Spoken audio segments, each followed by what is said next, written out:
दोस्तों, मध्य प्रदेश की specialist branch में तैनात एक पुलिस वाला होता है।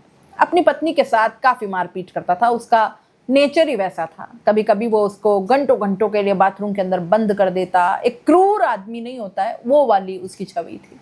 लेकिन दूसरा चेहरा कुछ ऐसा होता है कि वो सोशल मीडिया पर बहुत एक्टिव रहता था और वहां पर लड़कियों से बात करने का बेहद शौकीन था और लड़कियों से बड़ी प्यार भरी मीठी मीठी गुफ्तगू करता था। लड़की का नाम यहाँ पर भी ऐसा इंस्टाग्राम पर एक गर्लफ्रेंड बनाता है और लड़की का नाम होता है एंजल शर्मा। अब दोस्तों, एंजल शर्मा से वो अपने दिल की बातें करने लगा। उसके दिल की बातें पूछता था, डर्टी टॉक्स करते थे, सारी सारी रातें, सारी सारी बातें शेयर हो रही है। धीरे धीरे वक्त आगे बढ़ने लगता है और फिर उसने एंजल शर्मा से कहा कि मैं तुम्हें किस करना चाहता हूँ। इसके बाद फिर उसकी डिमांड धीरे धीरे बढ़ती चली जाती है। वो कहता है कि मैं तुम्हें हग करना चाहता हूँ। अब और ज़्यादा धीरे धीरे डिमांड बढ़ जाती है और कहता है कि मैंने एक रेस्टोरेंट का इंतज़ाम कर लिया है, मैं तुम्हारे साथ कुछ करना चाहता हूँ, मतलब संबंध बनाना चाहता हूँ। अब इस तरह से जब उसने खुलेआम उस पुलिस वाले ने उस एंजल शर्मा नाम की लड़की से जब डिमांड करना शुरू कर दिया, उधर वो अपनी पत्नी को पीटता, मारता, परेशान करता। पत्नी आखिरकार घर छोड़कर चली जाती है। लेकिन कुछ दिन के बाद पता चलता है कि जो एंजल शर्मा है वही उसकी बीवी है। बीवी ने दरअसल फेक आईडी बनाई थी और अपने पति को प्रेम के जाल में इस तरह से फंसाया ताकि दुनिया के सामने उसकी हकीकत आ जाए। आखिरकार एफआईआर दर्ज होती है, मामला कोर्ट तक पहुंचता है और कोर्ट में जाने के बाद फिर एक फैसला सुनाया जाता है।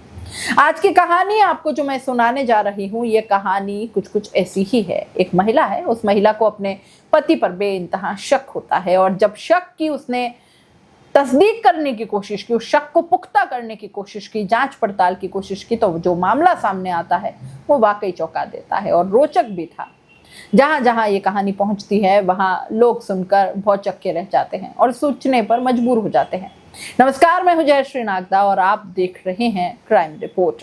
आज की ये कहानी जो मैं आपको सुनाने जा रही हूँ वो है मध्य प्रदेश के ग्वालियर की और यहाँ माधवगंज है, वहीं की है। अब दोस्तों, मार्च 2025 के प्रथम सप्ताह की ये बात है। एक लड़का जो अपने घर से तैयार होकर अपनी कंपनी में जा रहा था, तभी अपनी पत्नी से कहता है कि आज बहुत ज़रूरी एक मीटिंग है और मीटिंग में हो सकता है कि उसे बहुत लेट हो जाए, रात हो जाए, हो सकता है कि उसे होटल में ठहरना पड़ जाए, इसलिए मेरा इंतज़ार नहीं करना, आराम से खाना खा लेना और खाना खाकर सो जाना। अब उस लड़के ने अपनी बीवी से ये बात कही। पत्नी ने कहा चलो कोई दिक्कत नहीं, कोई परेशानी नहीं, कहो तो खाना बांध दिया जाए। उसने कहा कि नहीं नहीं नहीं, खाना बिल्कुल पैक मत करना, बाहर ही खाना है, आज क्लाइंट के साथ मीटिंग है और मीटिंग के बाद जो भी तय होगा उसके बाद देखा जाएगा। अब तुम दुआ करना कि सब कुछ ठीक रहे। जैसे ये बात कही जाती है, बहुत अच्छे से तैयार होता है, अच्छे कपड़े पहनता है, परफ्यूम वर्फ्यूम लगाता है, एकदम शानदार तैयार होता है और पहले दिनों से ज़्यादा कई बार उसने तैयारी की थी अच्छे से घर से निकलने की और ठीक वैसे करता है। निकलने के बाद सीधा वो एक रेस्टोरेंट पहुंचता है। वहां जाने के बाद इंतजार कर रहा था क्लाइंट का। अब क्लाइंट का इंतजार कर रहा था, क्लाइंट बिल्कुल सामने आकर खड़ा हो जाता है। दरअसल क्लाइंट होती है एक लड़की और लड़की ने अच्छे से कपड़े पहने हुए थे, साथ ही अपने चेहरे को पूरी तरह से कवर किया हुआ था। और जैसे ही उस लड़की ने उसके सामने आने के बाद वो बैठा, आवाज लगाई। आवाज लगाने के बाद उसने कहा कि विजय कुमार। वो कहता हाँ, मैं विजय कुमार ही हूँ। दरअसल उन दोनों ने कभी एक दूसरे को देखा नहीं था, वो एक दूसरे से पहली बार ही मिल रहे थे। हालांकि बातें बहुत दिनों से हो रही थी, महीनों से बातें चल रही थी, एक दूसरे के सुख दुख की बातें, तमाम तरह की बातें, डर्टी टॉक्स, रंगीन बातें। दरअसल विजय ने अपनी पत्नी से झूठ कहा था कि वो किसी क्लाइंट से मिलने के लिए जा रहा है। विजय ने एक बात छुपाई थी, वो एक लड़की से बातचीत किया करता था और लड़की से मिलने के लिए उसे होटल में बुलाया था। वो अपनी बीवी को धोखा दे रहा था। अब जैसे ही उसके सामने लड़की ने अपना चेहरा कवर किया हुआ है तो विजय कहता है कि तुमने अपने चेहरे को इतना कवर क्यों किया है, अपने चेहरे को ढका क्यों है, जरा चेहरा तो दिखाओ। अब जब चेहरा दिखाने वाली बात आती है तो लड़कियां आगे हाथ बढ़ाती है, उससे कहते दिस इज मोना। मोना जैसे ही अपना हाथ बढ़ाती है उसके बाद अपने चेहरे से नकाब हटाती है और नकाब हटाने के बाद जैसे ही वो विजय कुमार उस लड़की को देखता है, यानी मोना को देखता है, तो उसकी आंखें खुली की खुली रह जाती हैं। वो सोचने पर मजबूर हो जाता है, दरअसल वो क्लाइंट नहीं थी, वो कोई लड़की नहीं थी, वो सामने उसकी बीवी खड़ी थी। अपनी ही बीवी को देखकर एकदम से वो ऐसा हैरानी से खड़ा होता है जैसे कि उसके पैरों तले जमीन खिसक गई। वो जो इसकी पत्नी होती है वो जोर जोर से बोलने लगती है, चीखने लगती है, बातें कह रही थी, गुस्से में बातें कर रही थी। अभी तक बिल्कुल शांत माहौल था। एक हाथों में फूलों का गुलदस्ता था, पहली बार मिलने के लिए बहुत वो उत्सुक था। और जब उसके सामने खड़ी हुई थी तो वो कुछ उसी इंतजार में था, लेकिन सामने जो कुछ होता है वो समझ नहीं पा रहा था कि अरे करे तो करे क्या, कैसे रिएक्ट करे। जैसे ही उस लड़के ने बोलना शुरू किया विजय कुमार ने, तो रेस्टोरेंट में एक तरीके से हंगामा सा खड़ा हो जाता।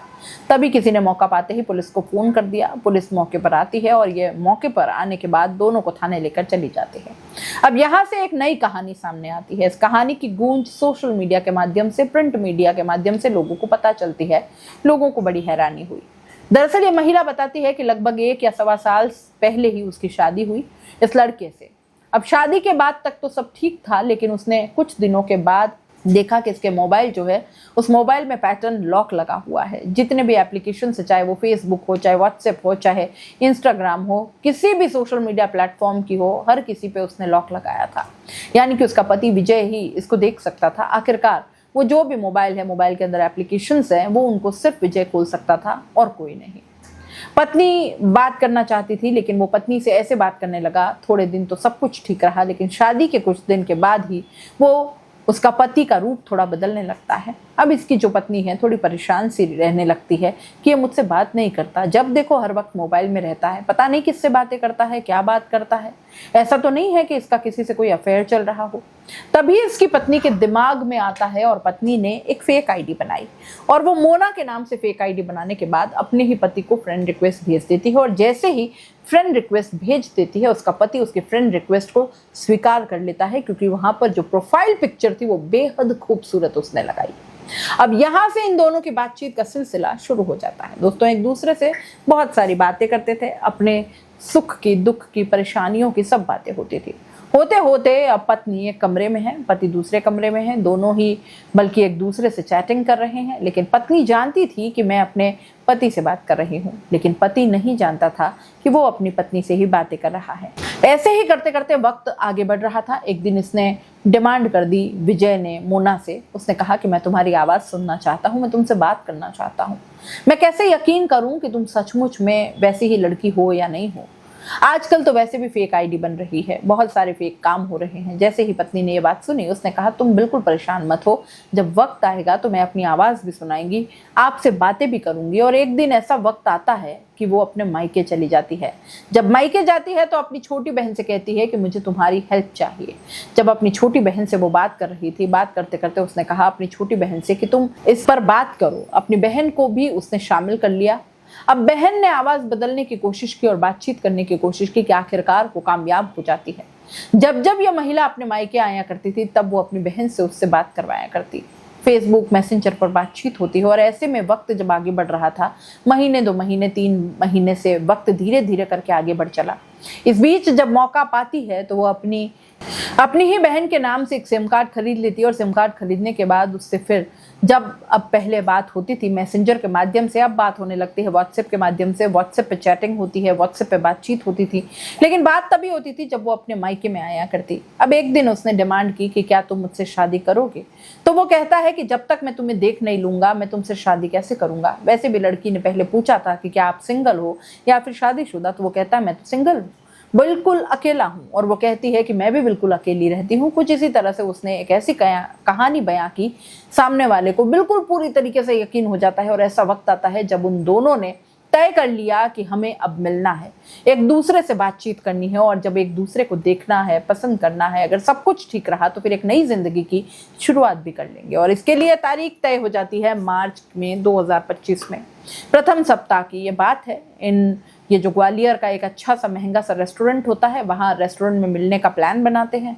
और उस दिन इसने, विजय कुमार ने अपनी पत्नी से कहा कि मैं आज अपने क्लाइंट से मिलने के लिए जाऊंगा, हो सकता है कि मुझे रात हो जाए, तुम मेरा इंतजार मत करना और आज खाना भी पैक मत करना, थोड़े कपड़े भी मुझे अच्छे पहन के जाने हैं।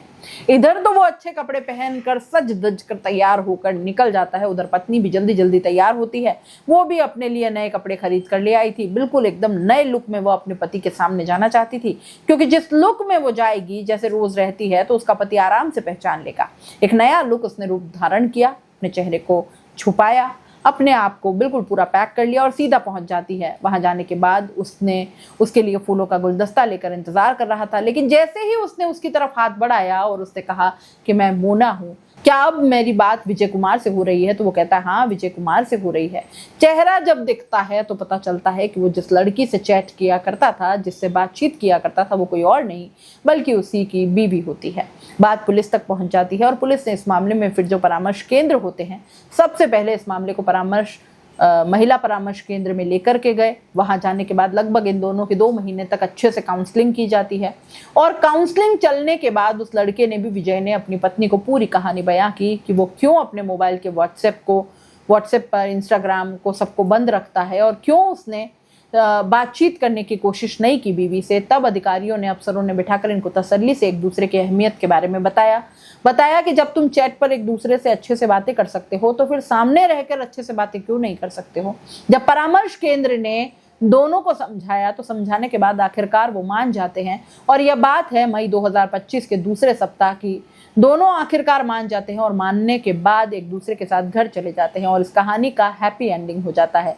जो महिला थाने की प्रभारी होती है, दीप्ति सिंह तोमर, वो कहती है कि इसमें बड़ी हैरानी वाली बात यह है कि कई महीनों से इन दोनों के आपस में चैट चल रही थी और चैट के बावजूद भी विजय कुमार ये समझ नहीं पा रहा था कि जिस लड़की से वो बात कर रहा है, जो सामने मोना है, दरअसल वो मोना नहीं बल्कि उसकी खुद की पत्नी है। लेकिन सब कुछ ठीक हो चुका है, दोनों को हिदायत दे दी गई है, एक दूसरे पर बिल्कुल भी अब शक ना करें और एक दूसरे के साथ अच्छे से रहें। फिलहाल दोनों बहुत अच्छे से रह रहे हैं और उसके बाद ये कहानी लोगों के सामने आती है तो इसमें अच्छा भी लगता है और कई लोग सोचने पर मजबूर भी हो जाते हैं कि आखिरकार रिश्तों को बनाए रखने के लिए क्या कुछ जुगाड़ नहीं करना पड़ता। दरअसल जो शुरुआत आपको बताई थी वो इंदौर के सुखालिया की रहने वाली एक महिला थी। 22 फरवरी 2019 को उसकी एक पुलिस वाले से शादी होती है और पुलिस वाला अपनी पत्नी को, स्पेशल ब्रांच में होता है वो अपनी पत्नी को बेवजह मारा करता था, पीटता था। जब उसकी पत्नी को ये बात पता चलती है तो उसे लगता है कि शायद ये दहेज के लिए उसे बेवजह मारता है, पीटता है, कई घंटे के लिए उसे बाथरूम में बंद कर दिया करता था। लेकिन एक दिन पत्नी नाराज होकर अपने घर चली जाती है। तभी उसके दिमाग में आता है कि क्यों न फेक आईडी बनाकर अपने पति की असलियत को जानने की कोशिश करें। और उसने जानने के लिए जब उसने बातचीत करना शुरू किया, पहले तो उसने किस की डिमांड की, फिर उसने हग करने की यानी गले लगाने की डिमांड की, उसके बाद उसने उसकी गंदी तस्वीरें मांगने की शुरुआत कर दी। और जब वक्त आगे बढ़ता है तब वो कहता है कि मैं तुम्हारे साथ संबंध बनाना चाहता हूँ। इस सारी चैटिंग को उसने इकट्ठा किया। इकट्ठा करने के बाद FIR दर्ज कराई, मामला कोर्ट पहुंचा। मामला जब कोर्ट में जाता है तो उसके बाद कोर्ट ये आदेश देता है कि 2 लाख तो एक मुश्त दे दीजिए और साथ ही जब तक ये मामला अदालत में चलता रहेगा तब तक खर्चे के लिए 7,000 महीना तुम अपनी बीवी को दोगे। और जैसे ही ये बात सामने आती है उसके बाद लोगों को यकीन नहीं हो रहा था कि एक पुलिस वाला जिस पर इतनी जिम्मेदारी होती है, जो कि रक्षक होता है, वही अपनी बीवी का भक्षक आखिर कैसे बन रहा था, इतना बड़ा धोखा उसे कैसे दे रहा था। दोस्तों, इस पूरे घटनाक्रम को सुनाने का मतलब यही है कि रिश्तों का जो ताना बाना है उसे संभालना बेहद जरूरी है।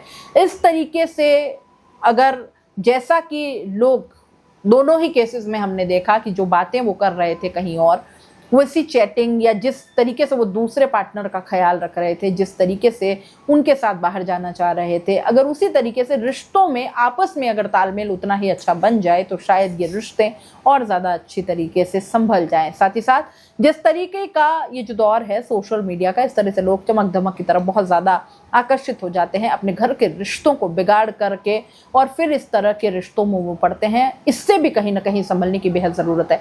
आप इस पूरी कहानी को कैसे देखते हैं? क्राइम रिपोर्ट पर जो कहानियां हम आपको बताते हैं वो आपको कैसी लगती है? कमेंट बॉक्स में ज़रूर बताइएगा। जाते जाते चैनल को लाइक, शेयर और सब्सक्राइब जरूर कर दीजिएगा। नमस्कार।